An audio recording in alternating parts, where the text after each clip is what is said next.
Alhamdulillah, kali ini kita akan bincangkan tajuk zakat harta, iaitu tajuk tingkatan 3 Pendidikan Islam KSSM.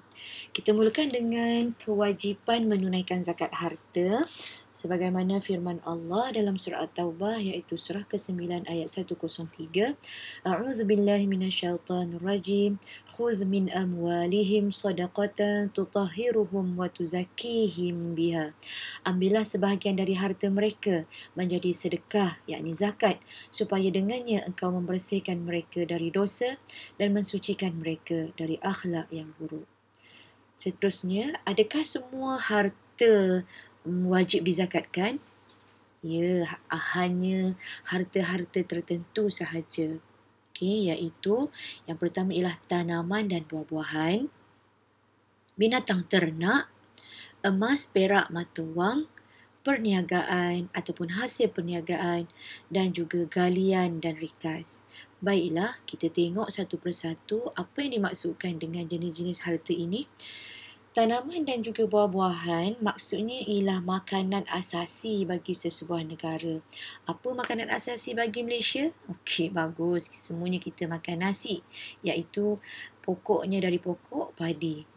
Makanan-makanan asasi contohnya ialah padi ataupun beras, gandum, jagung, kurma ataupun buah anggur kering. Ya. Ini antara tanaman dan buah-buahan yang wajib dizakatkan. Okey. Jadi pelbagai negara mempunyai makanan asasi mereka yang tersendiri. Seterusnya binatang ternak, iaitu binatang yang boleh dijadikan korban. Kambing, lembu dan unta. Manakala emas, perak, mata wang, apa sahaja barang daripada emas ataupun perak, barang-barang perhiasan yang disimpan ataupun yang terlebih daripada adat. Adatnya satu tangan pakai satu cincin, tapi kalau dah sampai 10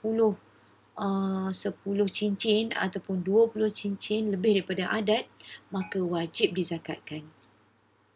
Begitu juga dengan nilai mata wang. Setiap negara ada mempunyai nilai mata wang sendiri. Bagaimana cara kita dapat duit? Ya, antaranya ialah melalui pendapatan. Dan pendapatan juga adalah harta yang wajib dizakatkan. Bagaimana kita mendapatkan pendapatan kita? Dari gaji, upah, bonus ataupun allowance. Begitu juga dengan saham. Saham ialah duit yang kita laburkan kepada syarikat dan duit itu akan berkembang. Jadi saham juga adalah perkara ataupun harta yang wajib dizakatkan. Manakala perniagaan, murid tahu tak kat mana ni pasar ni? Ini ialah pasar Khadijah di Kelantan. Hebat kan orang Kelantan? Okey.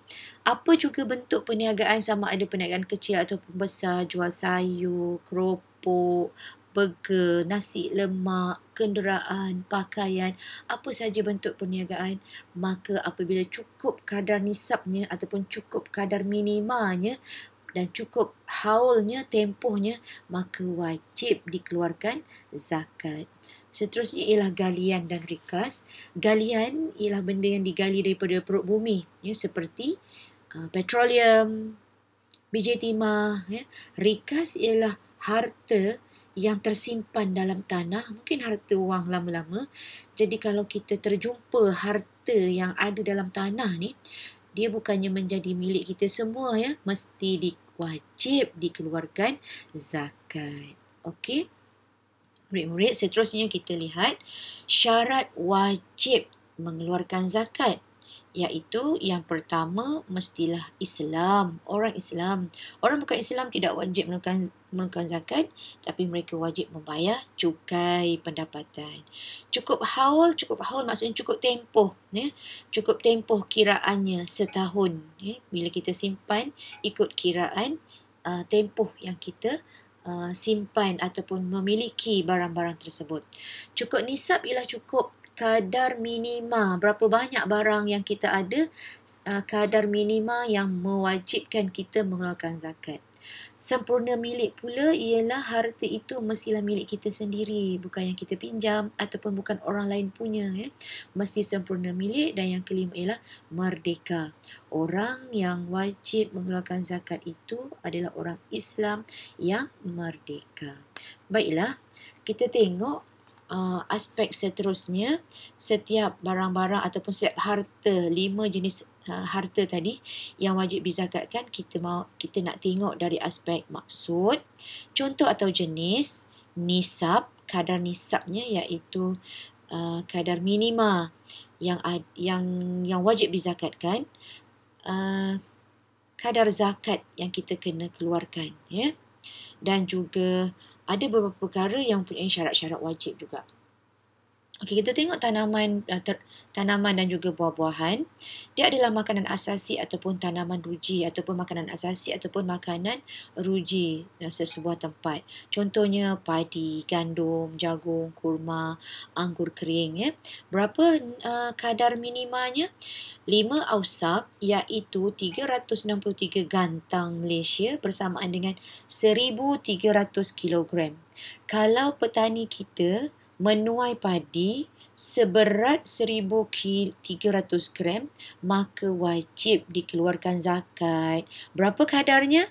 Iaitu 10% sekiranya tanaman itu dilaksanakan secara tradisi, maknanya guna air hujan, ya, tak ada guna yang moden. Manakala 5% ialah untuk yang moden, mungkin ada jentera, ya, ada saliran dan sebagainya, maka kadar zakatnya ialah 5% dari hasil tanaman yang nisabnya ialah 1,300 kilogram.